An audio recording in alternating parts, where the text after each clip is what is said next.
కార్యక్రమాన్ని విజయవంతంగా ముగించినటువంటి ఉద్యమకారులు రజక సామాజిక ప్రజా సంఘాల ఆధ్వర్యంలో కుబ్బేర గ్రామ బాధితులకు న్యాయం చేయాలని, పెత్తందారులందరినీ కూడా అరెస్టు చేయాలని, హత్య కేసు పెట్టాలని, దాడులు చేసి 8 మంది నిందితులని ప్రభుత్వం తప్పిస్తూ కేవలం 3 మాత్రమే అరెస్టు చేయడం, ఆ గ్రామ సర్పంచ్ తుకారాం రెడ్డిని తప్పించడం, ఇలా పోలీసులు ప్రభుత్వ యంత్రాంగం చేస్తున్న నిర్లక్ష్యానికి వ్యతిరేకంగా పెద్ద ఎత్తున వేల మంది ఇలా అంబేద్కర్ విగ్రహం కాడ చేరుకొని అక్కడి నుంచి సచివాలయం ముట్టడి కార్యక్రమాన్ని విజయవంతంగా ముగించాం.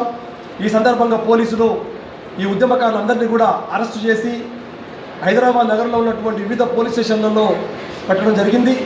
ఈ అరెస్టుల ద్వారా, ఈ అక్రమ అరెస్టుల ద్వారా పోలీసులు ఈ ఉద్యమాన్ని ఆపాలని చెప్పి ప్రభుత్వం అనుకుంటే అది ఈ ప్రభుత్వానికి సిగ్గుచేట అవుతుంది. వెంటనే నిందితుల ఎవరైతే దాడి చేసినటువంటి నిందితులందరినీ కూడా అరెస్ట్ చేయాలని ఇలా సాయంత్రంలోపు, అదేవిధంగా ఆ కుటుంబాన్ని ఆదుకోవాలి, ఇలా ఆ పెత్తందారుల మీద హత్య కేసు పెట్టాలి, పసిపాప హత్యకు కారణమైనటువంటి వాళ్ళందరినీ అరెస్ట్ చేయాలి, SC ST అట్రాసిటీ కేసు కూడా పెట్టాలి, ఆ కుటుంబానికి ₹1 కోటి ప్రభుత్వ ఉద్యోగం ఇల్లు ఇవ్వాలని చెప్పి ఇలా మేము డిమాండ్ చేస్తున్నాం.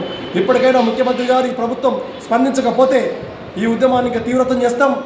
రాబోయే రోజుల్లో అన్ని కలెక్టరేట్లను కూడా దిగ్బంధనం చేస్తాం. ఇంకా కూడా పెద్ద ఎత్తున గ్రామ స్థాయి నుంచి పెద్ద ఎత్తున ఇక పై స్థాయి వరకు ఈ ఉద్యమం కంటిన్యూగా సాగుతుంది. ఇలా హైదరాబాద్ నగరంలో అన్ని పోలీస్ స్టేషన్లో నిర్బంధించడానికి చేశారు. దీన్ని తీవ్రంగా ఖండిస్తూ ఉన్నాం ప్రభుత్వాన్ని. కాబట్టి సోదరులారా, రజక సామాజిక ప్రజా సంఘాల మేధావులారా ఆలోచించండి. ఇలా ఒక బలహీన వర్గాలని దౌర్జన్యం చేస్తే ఈ ప్రభుత్వం చూసి చూడనట్టు కన్ను మూసుకొని కన్ను నుండి కూడా కన్ను లేనట్టుగా వ్యవహరిస్తూ ఉంది. కాబట్టి దీన్ని తీవ్రంగా ఖండిస్తూ ఇలా చలో సెక్రటేరియట్ని మేము అందరం కూడా చేపట్టాం. వేల మంది హాజరయ్యారు. వారందరికీ కూడా సందర్భంగా ధన్యవాదాలు తెలియజేస్తాము.